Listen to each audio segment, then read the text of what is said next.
So President Trump says he wants a ceasefire in Ukraine, but it's up to Russia. The Russians have just put out the word that they are ready to talk to the Americans about this plan the Ukrainians have agreed to for a ceasefire as early as today. Back to you. Pretty amazing. Peter, the one thing I hear, it's a non-starter for international troops. That's what Lavrov keeps saying. We will not want Russia, French or British troops or any NATO troops in there. And that's the one thing that Ukraine says. I have to have troops in there. We need some type of tripwire.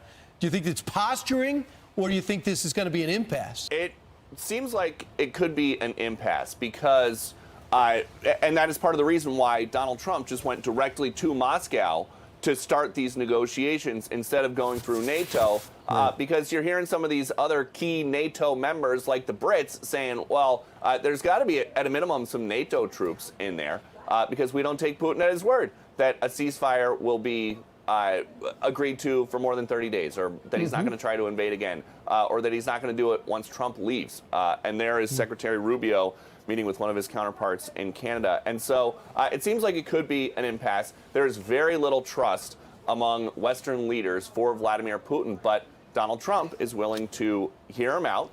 That's why he's got his personal envoy there in Moscow right now, so that they can see if there is a way to end the bloodshed. Because President Trump is talking about how he prioritizes saving lives of Ukrainians and Russians instead of just basically blaming Putin for